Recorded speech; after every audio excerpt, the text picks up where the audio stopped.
Hello दोस्तों, कैसे हैं आप। उम्मीद करता हूँ आप अच्छे होंगे। आज जो कहानी हम सुनने जा रहे हैं उसका नाम है आखिरी प्रयास। एक समय की बात है। एक राज्य में एक प्रतापी राजा राज करता था। एक दिन उसके दरबार में एक विदेशी आगंतुक आया और उसने राजा को एक सुंदर पत्थर उपहार में दिया। राजा वह पत्थर देख बहुत प्रसन्न हुआ। उसने उस पत्थर से भगवान विष्णु की प्रतिमा का निर्माण कर उसे राज्य के मंदिर में स्थापित करने का निर्णय लिया और प्रतिमा निर्माण का कार्य राज्य के महामंत्री को सौंप दिया।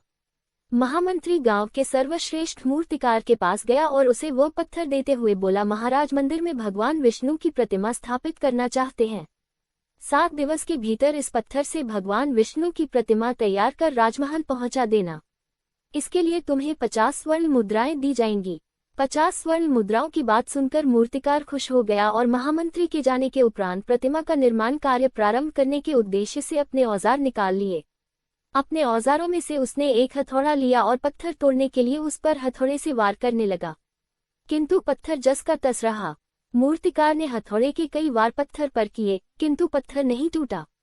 50 बार प्रयास करने के उपरांत मूर्तिकार ने अंतिम बार प्रयास करने के उद्देश्य से हथौड़ा उठाया, किंतु ये सोचकर हथौड़े पर प्रहार करने के पूर्व ही उसने हाथ खींच लिया कि जब 50 बार वार करने से पत्थर नहीं टूटा तो अब क्या टूटेगा।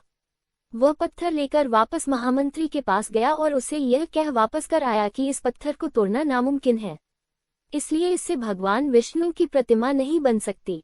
महामंत्री को राजा का आदेश हर स्थिति में पूर्ण करना था, इसलिए उसने भगवान विष्णु की प्रतिमा निर्मित करने का कार्य गांव के एक साधारण से मूर्तिकार को सौंप दिया। पत्थर लेकर मूर्तिकार ने महामंत्री के सामने ही उस पर हथौड़े से प्रहार किया और वह पत्थर एक बार में ही टूट गया। पत्थर टूटने के बाद मूर्तिकार प्रतिमा बनाने में जुट गया। इधर महामंत्री सोचने लगा कि काश पहले मूर्तिकार ने एक अंतिम प्रयास और किया होता तो सफल हो गया होता और 50 स्वर्ण मुद्राओं का हकदार बनता।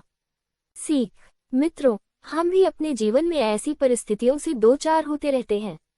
कई बार किसी कार्य को करने के पूर्व या किसी समस्या के सामने आने पर उसका निराकरण करने के पूर्व ही हमारा आत्मविश्वास डगमगा जाता है और हम प्रयास किए बिना ही हार मान लेते हैं।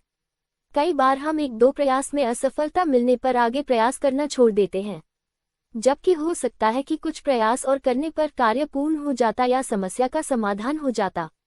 यदि जीवन में सफलता प्राप्त करनी है तो बार बार असफल होने पर भी तब तक प्रयास करना नहीं छोड़ना चाहिए जब तक सफलता नहीं मिल जाती। क्या पता जिस प्रयास को करने के पूर्व हम हाथ खींच ले वही हमारा अंतिम प्रयास हो और उसमें हमें कामयाबी प्राप्त हो जाए।